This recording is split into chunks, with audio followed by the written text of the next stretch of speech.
तो नमस्कार, स्वागत है आपका AK स्टडी ऑफिशियल में। आज हम लोग सॉल्व करने वाले हैं 7 चैप्टर का प्रश्नावली 7.2 और इसका पहला क्वेश्चन। तो चलिए फटाफट बिना देरी किए क्वेश्चन को क्या करते हैं, सॉल्व करते हैं।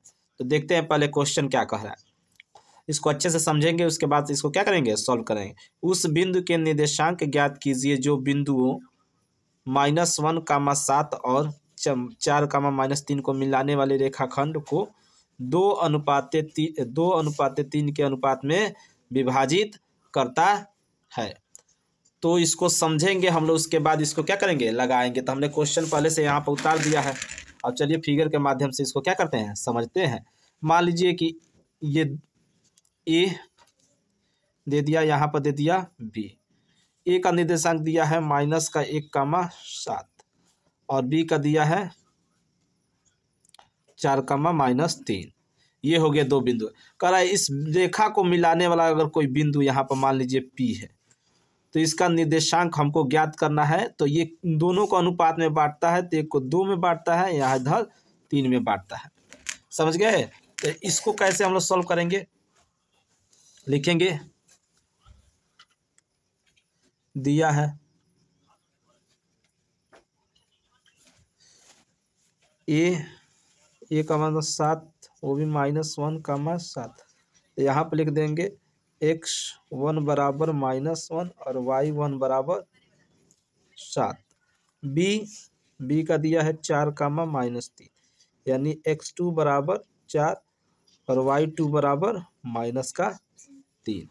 साथ में अनुपात दिया है, तो यानी m1, जो अनुपात दिया है इसको m1 मानेंगे। m1 का मान 2 और दूसरे अनुपात को m2 मानेंगे, यानी 3। अब लिख देंगे सूत्र, P बिंदु का निर्देशांक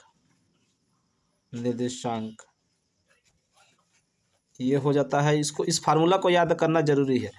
m1 x2 plus m2 x1 और नीचे m1 प्लस m2।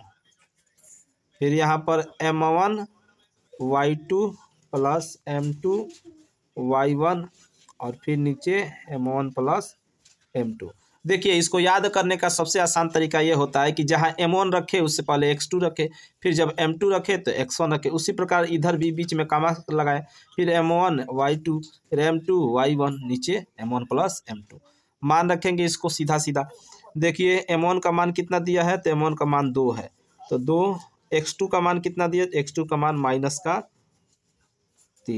x2 का मान 4, सॉरी x2 का मान 4 प्लस m2 का मान 3, x1 का मान -1।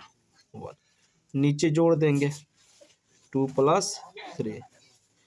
फिर उसी प्रकार इधर m1 का मान 2, y2 का मान -3 प्लस m2 का मान कितना दिया है 3 और y1 का मान 7, ये रख लेंगे। नीचे फिर हो जाएगा 2 + 3। तो यहाँ पर जब इसको गुणा करेंगे तो 4 दूना 8। ये देखिए ये माइनस प्लस का गुणा होगा तो फिर यहाँ माइनस हो जाएगा, तो 3 एकम 3, नीचे 5। इधर क्या हो जाएगा, देखिए माइनस प्लस का यानी माइनस का 6, 7 × 21 और नीचे फिर क्या 5। तो अगर इसको हम घटाएं तो यहाँ पर मिल जाएगा 5/5 और यहाँ पर हो जाएगा 15/5। तो यहाँ पर कट जाएगा, यहाँ 3 बार में कटेगा। तो कोई P बिंदु का निर्देशांक यहाँ पर हो जाएगा 1, यहाँ पर 3। ये हमारे पास आंसर हो जाएगा, समझे हैं। तो P बिंदु का निर्देशांक हो जाएगा 1,3। तो इस तरह से इस प्रश्न को सोच समझ कर लगाएंगे। अगर नहीं लगाएंगे तो फिर क्या हो जाएगा, गलत हो जाएगा। और पेपर आ गया है तो अच्छा है कि मेहनत करें, फार्मूले को याद रखें, तब भी काम चलने वाला है, नहीं तो नहीं चलेगा, है ना। जितना जल्दी और रिवीजन कर लीजिए। मिलते हैं अगले प्रश्न में आपसे।